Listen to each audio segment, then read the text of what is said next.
Kita semua melihat langit yang sama. Bulannya satu. Tapi kenapa awal Ramadan bisa berbeda? Apakah karena hitungannya berbeda? Atau karena cara melihat langitnya yang berbeda? Di video ini kita akan pelan-pelan memahami bagaimana Ramadan sebenarnya ditentukan dari langit, dari hilal yang nyaris tak terlihat, sampai kenapa perbedaan itu sebenarnya bukan masalah. Hilal adalah bulan sabit yang sangat tipis yang muncul setelah fase bulan baru. Pada saat bulan baru, bulan tidak terlihat sama sekali karena posisinya berada di antara matahari dan bumi, sehingga sisi bulan yang menghadap ke bumi tidak terkena cahaya matahari. Setelah melewati fase ini, bulan mulai bergerak menjauh dari matahari dan sebagian kecil permukaannya mulai terkena cahaya. Cahaya yang sangat sedikit inilah yang membentuk hilal. Hilal bukanlah bulan baru, karena bulan baru terjadi saat bulan benar-benar gelap dan tidak bisa dilihat. Hilal juga bukan berarti sabit bulan yang pasti dapat terlihat oleh mata manusia. Meskipun hilal sudah ada sebagai fase bulan, bentuknya sangat tipis dan cahayanya sangat lemah. Selain itu, hilal muncul ketika matahari baru saja terbenam, sehingga langit masih terang dan cahaya matahari sisa senja membuatnya semakin sulit diamati. Waktu kemunculannya pun singkat dan sering terhalang awan atau kabut, sehingga tidak semua orang dapat melihat hilal meskipun bulan sebenarnya sudah memasuki fase tersebut. Kenapa hilal selalu dicari saat matahari terbenam? Hilal selalu dicari saat matahari terbenam karena posisi bulan itu sangat dekat dengan matahari. Setelah fase bulan baru, bulan memang sudah mulai terkena cahaya matahari, tapi posisinya masih belum jauh. Karena itu, bulan hanya muncul di langit barat searah dengan matahari terbenam. Jadi, kalau mataharinya tenggelam di barat, hilalnya juga ikut muncul di area yang sama, tidak di tengah atau di timur langit. Kenapa hilal tidak bisa dicari malam hari? Banyak orang mengira kalau malam kan gelap, harusnya lebih mudah. Justru disinilah masalahnya. Hilal itu cepat sekali terbenam. Setelah matahari turun, hilal hanya bertahan sebentar, lalu ikut tenggelam di bawah horizon. Ketika malam benar-benar gelap, hilalnya sudah tidak ada di langit, bukan karena tidak terlihat, tapi memang sudah terbenam. Jadi bukan soal mata kita, melainkan soal posisi bulan itu sendiri. Hubungan senja dengan visibilitas hilal. Senja adalah waktu kunci untuk melihat hilal. Saat senja, matahari sudah cukup rendah sehingga silau berkurang, tapi langit masih cukup terang untuk membantu mata menyesuaikan arah pandang. Di momen singkat inilah, cahaya tipis dari hilal masih bisa dikontraskan dengan langit. Kalau terlalu terang, hilal kalah cahaya. Kalau terlalu gelap, hilal sudah keburu hilang. Karena itu, senja adalah satu-satunya waktu terbaik untuk mencoba melihat hilal. Apa itu ufuk dan kenapa penting? Ufuk adalah batas pandangan kita antara bumi dan langit. Kalau kamu berdiri di tempat terbuka, lalu melihat kejauhan, kamu akan melihat seolah-olah langit bertemu dengan tanah atau laut. Garis khayal itulah yang disebut ufuk. Ufuk ini bukan garis nyata, tapi batas sejauh mata kita masih bisa melihat permukaan bumi sebelum terhalang kelengkungan bumi. Dalam pengamatan hilal, ufuk sangat penting karena hilal harus berada di atas ufuk agar bisa terlihat. Kalau bulan masih berada di bawah ufuk, artinya bulan tersebut masih di balik bumi dari sudut pandang kita, sehingga pasti tidak mungkin terlihat, walaupun langit cerah dan matanya tajam. Kenapa hilal harus di atas ufuk? Bayangkan ufuk seperti ambang jendela. Kalau ada benda di bawah ambang jendela, kita tidak bisa melihatnya dari dalam rumah. Kita baru bisa melihatnya kalau benda itu naik melewati ambang tersebut. Begitu juga dengan hilal. Bulan harus sudah lebih tinggi dari ufuk barat setelah matahari terbenam. Semakin tinggi posisi hilal dari ufuk, biasanya semakin besar peluang hilal bisa dilihat. Kenapa gedung dan gunung berpengaruh? Gedung tinggi, bukit atau gunung bisa menutup ufuk asli. Ufuk yang seharusnya terlihat datar malah tertutup oleh penghalang. Akibatnya, meskipun secara hitungan astronomis hilal sudah berada di atas ufuk, secara kasat mata hilalnya tertutup. Itulah sebabnya pengamatan hilal idealnya dilakukan di tempat yang terbuka, seperti pantai atau dataran tinggi yang menghadap langsung ke barat tanpa halangan. Kenapa cuaca juga berpengaruh? Hilal itu sangat tipis dan cahayanya lemah. Awan, kabut, debu atau polusi udara bisa dengan mudah menutup cahaya kecil tersebut. Bahkan awan tipis pun bisa membuat hilal hilang dari pandangan. Selain itu, udara dekat ufuk biasanya lebih tebal dan lebih banyak gangguan cahaya, sehingga kondisi cuaca yang kurang baik akan semakin menyulitkan pengamatan. Kesimpulan sederhananya, ufuk adalah batas pandangan antara bumi dan langit. Hilal hanya bisa dilihat jika sudah berada di atas ufuk. Gedung dan gunung bisa menutup ufuk, sementara cuaca bisa melemahkan cahaya hilal yang sudah sangat tipis.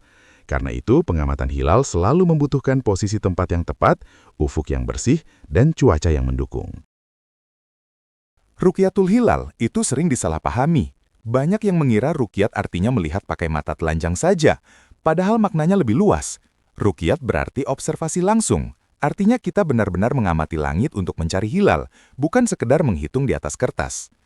Dalam praktiknya, rukyat tidak harus dengan mata kosong. Di zaman sekarang, rukyat justru banyak dibantu alat. Teleskop dipakai untuk memperbesar objek yang sangat tipis. Kamera digunakan untuk merekam dan menguatkan cahaya hilal. Bahkan ada perangkat digital untuk memastikan posisi dan waktu pengamatan. Semua itu tetap disebut rukyat, karena yang dilakukan tetap observasi langsung terhadap bulan yang nyata di langit, bukan hasil perkiraan semata. Lalu bagaimana dengan perhitungan? Perhitungan atau hisab itu berbeda peran, bukan lawan dari rukyat. Hisab digunakan untuk memprediksi kapan hilal mungkin muncul, di mana arahnya, dan seberapa tinggi posisinya. Dengan hisab, pengamat tahu harus menghadap kemana dan jam berapa mengamati. Tapi keputusan rukyat tetap bergantung pada hasil pengamatan di lapangan. Disinilah perbedaan rukyat modern dan tradisional. Rukyat tradisional mengandalkan mata telanjang, sedangkan rukyat modern menggunakan ilmu astronomi dan teknologi sebagai alat bantu. Namun, tujuannya sama, yaitu melihat keberadaan hilal secara nyata. Jadi rukyat modern bukan mengganti rukyat, melainkan menyempurnakannya. Kesimpulannya, rukyatul hilal bukan sekedar melihat atau menghitung. Rukyat adalah observasi langsung, hisab adalah panduan.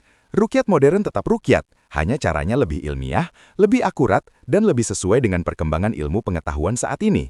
Hisab itu pada dasarnya adalah menghitung posisi bulan dengan ilmu astronomi. Jadi yang dihitung bukan perasaan, bukan perkiraan kasar, tapi gerak bulan yang memang sudah punya pola tetap. Bulan mengelilingi bumi, bumi mengelilingi matahari, dan semua itu bergerak mengikuti hukum fisika yang konsisten. Karena polanya jelas, posisinya bisa dihitung. Dengan hisab, posisi bulan sudah bisa diketahui jauh hari sebelum kejadian. Kita bisa tahu kapan bulan baru terjadi, jam berapa matahari terbenam, di mana posisi bulan saat itu, berapa derajat ketinggiannya dari ufuk, bahkan seberapa jauh jaraknya dari matahari di langit. Semua itu bisa dihitung bertahun-tahun ke depan, bukan karena ditebak, tapi karena geraknya berulang dan teratur. Lalu kenapa hasil hisab sangat presisi? Karena perhitungan ini berbasis data astronomi yang terus diperbaharui dan diuji secara global. Pergerakan bulan sudah diukur dengan teleskop, radar, satelit, dan misi luar angkasa. Data ini dimasukkan ke dalam rumus matematika dan model fisika yang sangat rinci. Jadi ketika dihitung, selisihnya bisa sangat kecil bahkan sampai hitungan detik dan pecahan derajat. Selain itu, hisab juga tidak terpengaruh ke cuaca, gedung, gunung, atau kemampuan mata manusia. Langit boleh mendung, hilal boleh tak terlihat, tapi posisi bulan secara ilmiah tetap bisa diketahui. Karena itulah, hisab menjadi alat penting untuk perencanaan, penentuan waktu, dan panduan pengamatan. Jadi sederhananya, hisab adalah cara manusia membaca jadwal alam semesta, bukan melihat langsung, tapi memahami geraknya. Itulah kenapa hisab bisa sangat presisi, bisa dihitung jauh hari, dan menjadi pasangan penting dari rukyat dalam memahami posisi bulan. Perbedaan penentuan awal Ramadan itu bukan karena ada yang salah, tapi karena cara menentukan awal bulan memang bisa berbeda. Kuncinya ada di kriteria yang dipakai. Ada yang berpegang pada prinsip hilal harus terlihat. Artinya, awal Ramadan baru ditetapkan kalau hilal benar-benar berhasil diamati, baik dengan mata maupun dengan alat. Kalau belum terlihat, meskipun secara hitungan bulan sudah di atas ufuk, maka dianggap belum masuk bulan baru. Pendekatan ini sangat menekankan kejadian nyata di langit. Di sisi lain, ada yang menggunakan prinsip hilal sudah wujud. Maksudnya asal secara perhitungan astronomi bulan sudah di atas ufuk setelah matahari terbenam, maka bulan baru dianggap sudah dimulai, walaupun hilalnya terlalu tipis untuk dilihat. Pendekatan ini lebih menekankan posisi bulan, bukan keterlihatan oleh mata manusia. Perbedaan inilah yang sering membuat hasilnya tidak sama. Dalam kondisi tertentu, secara hitungan bulan sudah di atas ufuk, tapi secara visual belum mungkin terlihat. Di titik inilah satu pihak bisa menetapkan Ramadan, sementara pihak lain menunggu sehari lagi. Faktor berikutnya adalah lokasi Indonesia yang sangat luas. Indonesia membentang ribuan kilometer dari barat ke timur. Akibatnya, waktu matahari terbenam berbeda, posisi bulan pun berbeda. Bisa saja di wilayah barat hilal masih sangat rendah atau bahkan di bawah ufuk, sementara di wilayah timur posisinya sudah lebih tinggi. Jadi satu negara, tapi kondisi langitnya tidak selalu sama. Karena itu, perbedaan penentuan Ramadan sebenarnya adalah pertemuan antara perbedaan kriteria dan perbedaan lokasi. Bukan soal benar atau salah, melainkan soal pendekatan yang dipilih dalam membaca tanda alam. Dan semua pendekatan itu sama-sama berangkat dari usaha memahami pergerakan bulan dengan sebaik-baiknya. Imkanur ruqyat itu adalah batas minimal kapan hilal masih mungkin terlihat, bukan jaminan pasti terlihat, tapi masih masuk akal untuk dicari dan diamati. Jadi istilah ini dipakai untuk menjawab satu pertanyaan sederhana. Apakah secara ilmu dan pengalaman, hilal masih mungkin terlihat atau sudah hampir mustahil? Yang pertama dilihat adalah tinggi bulan dari ufuk. Kalau bulan masih terlalu rendah, cahayanya harus menembus lapisan udara yang sangat tipis di dekat ufuk. Di posisi seperti ini, cahaya hilal yang sudah tipis akan makin lemah dan hampir pasti kalah oleh cahaya senja. Karena itulah, makin tinggi posisi bulan, makin besar peluang hilal bisa terlihat. Yang kedua adalah jarak sudut antara bulan dan matahari di langit. Semakin dekat bulan ke matahari, semakin kuat gangguan cahaya matahari. Hilal boleh saja sudah di atas ufuk, tapi kalau jaraknya masih terlalu dekat, cahayanya tenggelam di terang senja. Kalau jaraknya sudah cukup jauh, kontrasnya lebih baik dan peluang terlihat pun meningkat. Imkanur ruqyat lahir dari pengalaman pengamatan yang dikumpulkan bertahun-tahun. Para astronom mencatat, pada tinggi berapa hilal pernah terlihat, pada jarak sudut berapa hilal mulai mungkin diamati. Data ini kemudian dirumuskan menjadi batas-batas angka tertentu. Angka ini bukan sembarang angka, tapi hasil pengamatan nyata yang berulang. Lalu disinilah fikih masuk. Para ulama dan ahli astronomi duduk bersama, menyepakati batas ini sebagai titik tengah antara perhitungan dan pengamatan. Secara ilmiah masuk akal, dan secara fikih bisa diterima sebagai dasar penentuan awal bulan. Jadi imkanur ruqyat itu bukan sekedar perhitungan kering, dan juga bukan sekedar menunggu terlihat. Ia adalah kesepakatan bahwa pada batas tertentu, hilal secara ilmu mungkin terlihat, dan secara hukum layak dijadikan dasar keputusan. Setiap negara bisa berbeda awal puasanya karena bumi itu bulat. Akibat bentuk bulat ini, setiap wilayah di bumi mengalami waktu yang berbeda. Matahari tidak terbenam bersamaan di seluruh dunia. Ada negara yang sudah masuk waktu maghrib, sementara negara lain masih sore atau bahkan siang. Karena waktu terbenam matahari berbeda, waktu munculnya hilal juga otomatis berbeda. Hilal hanya bisa dicari setelah matahari terbenam. Jadi, kalau di suatu negara mataharinya sudah tenggelam, pengamatan hilal sudah bisa dilakukan. Tapi di negara lain yang mataharinya belum terbenam, jelas belum bisa melakukan pengamatan, meskipun secara global tanggalnya sama. Selain waktu, posisi bulan terhadap ufuk juga berbeda-beda di setiap tempat. Di satu wilayah, bulan bisa saja sudah cukup tinggi di atas ufuk, sehingga hilalnya mungkin terlihat. Tapi di wilayah lain, pada waktu yang sama, posisi bulan masih sangat rendah atau bahkan sudah terbenam. Artinya, hilal bisa terlihat di satu tempat, tapi mustahil terlihat di tempat lain. Inilah sebabnya satu negara bisa memulai puasa lebih dulu, sementara negara lain baru menyusul keesokan harinya. Bukan karena aturannya berbeda, tapi karena kondisi langitnya memang tidak sama. Setiap wilayah punya realitas astronominya sendiri. Jadi, perbedaan awal puasa antar negara adalah konsekuensi alamiah dari bumi yang bulat, perbedaan waktu matahari terbenam, dan posisi hilal yang tidak seragam. Ini bukan kekacauan, tapi justru tanda bahwa penentuan waktu ibadah sangat terkait dengan posisi kita di bumi. Sidang isbat itu bukan sekedar rapat biasa, dan juga bukan acara formalitas. Yang sebenarnya diputuskan di sidang isbat adalah kepastian resmi kapan awal bulan Hijriah dimulai, termasuk Ramadan, Syawal, atau Zulhijjah, untuk berlaku secara nasional. Di dalam sidang isbat, yang dipakai bukan satu cara saja, tapi gabungan. Pertama, ada hisab, yaitu perhitungan astronomi. Dari sini sudah diketahui jauh hari posisi bulan, waktu matahari terbenam, tinggi bulan, dan apakah hilal secara teori mungkin terlihat. Data ini jadi peta awal, supaya semua pihak tahu kondisi langit sebenarnya. Kedua, ada ru'yat, yaitu laporan pengamatan langsung di lapangan. Pengamatan ini dilakukan di banyak titik di seluruh Indonesia. Hasil ru'yat dilaporkan, diverifikasi, dan dicek kesesuaiannya dengan data hisab. Jadi tidak asal katanya melihat, tapi dicek secara ilmiah dan administratif. Ketiga, ada musyawarah. Disinilah semua data dibicarakan bersama. Para ahli astronomi, ulama, perwakilan ormas Islam, dan pemerintah duduk bersama. Mereka menilai apakah laporan ru'yat bisa diterima, bagaimana kesesuaiannya dengan hisab, dan bagaimana keputusan terbaik untuk umat secara luas. Lalu, kenapa pemerintah yang memutuskan? Karena negara perlu satu keputusan resmi agar masyarakat punya pegangan yang sama.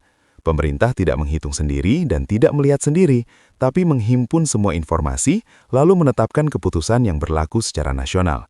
Tanpa itu akan terjadi kebingungan massal. Jadi, sidang isbat itu sebenarnya adalah titik temu antara sains, pengamatan lapangan, dan musyawarah keagamaan, dengan pemerintah sebagai penentu resmi agar umat punya kepastian bersama. Bukan sekedar rapat, tapi proses pengambilan keputusan yang panjang dan terukur. 1 Syawal ditentukan dengan cara yang sama seperti awal Ramadan, karena Idul Fitri juga menandai awal bulan baru.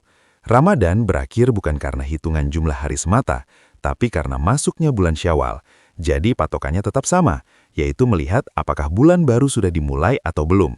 Di akhir Ramadan, yang dicari adalah hilal Syawal.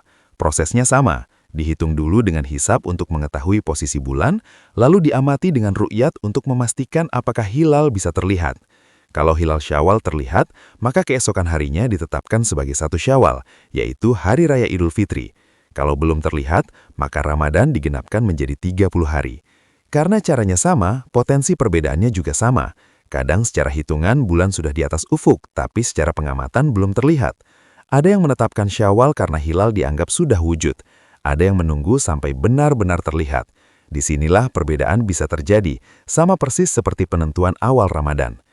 Selain itu, faktor lokasi juga berpengaruh. Indonesia luas, bahkan dunia lebih luas lagi. Hilal Syawal bisa terlihat di satu tempat, tapi tidak di tempat lain. Akibatnya, satu negara bisa lebaran lebih dulu, sementara negara lain baru menyusul keesokan harinya. Jadi sederhananya, lebaran bisa berbeda karena Idul Fitri ditentukan dengan mekanisme yang sama seperti awal puasa. Yang dicari tetap hilal, metodenya sama, kriterianya bisa berbeda, dan kondisi langit di tiap wilayah juga tidak selalu sama. Perbedaan itu tidak otomatis salah. Yang sering terlupakan, metodenya boleh berbeda, tapi tujuannya sama. Semua ingin memastikan ibadah dilakukan di waktu yang benar, sesuai tuntunan, dan dengan penuh kehati-hatian. Tidak ada yang berniat membedakan diri, apalagi merusak kebersamaan. Ada yang memilih menunggu hilal benar-benar terlihat, ada yang berpegang pada perhitungan bahwa bulan sudah masuk. Kedua-duanya berangkat dari niat yang sama, yaitu taat pada ajaran Islam. Perbedaannya ada pada cara membaca tanda alam, bukan pada tujuan ibadahnya. Jadi perbedaan metode bukan berarti perbedaan kebenaran. Islam sendiri mengajarkan toleransi dalam perbedaan. Sejak dulu, para ulama sudah berbeda pendapat dalam banyak hal, dan perbedaan itu tidak saling membatalkan. Justru dari perbedaan itulah umat belajar saling menghormati, saling memahami, dan tidak mudah menghakimi. Karena itu, yang lebih penting bukan memperbesar perdebatan soal siapa lebih dulu atau siapa lebih lambat, tapi fokus pada maknanya. Ramadan tentang pengendalian diri, keikhlasan, dan kepedulian. Idul Fitri tentang kembali suci, saling memaafkan, dan memperkuat persaudaraan. Kalau perbedaan justru membuat kita saling merendahkan, berarti kita kehilangan esensi ibadah itu sendiri. Tapi kalau perbedaan bisa disikapi dengan dewasa, tenang, dan saling menghormati, disitulah nilai Islam benar-benar hidup dalam keseharian. Jadi, dari semua penjelasan tadi, kita bisa memahami bahwa penentuan Ramadan dan Hari Raya bukan sekadar soal berbeda hari, tapi tentang cara manusia membaca tanda-tanda alam dengan ilmu dan keyakinan. Perbedaan itu bukan untuk diperdebatkan, melainkan untuk dipahami dengan sikap saling menghormati. Kalau menurut kalian ada hal menarik atau sudut pandang lain terkait topik ini, silahkan tuliskan di kolom komentar. Dan kalau kalian kepikiran topik lainnya menarik, langsung tulis aja di komentar. Jangan lupa like video ini jika bermanfaat, dukung channel ini dengan subscribe dan nyalakan lonceng notifikasinya agar tidak ketinggalan konten edukasi lainnya. Terima kasih sudah menonton, sampai jumpa di video selanjutnya.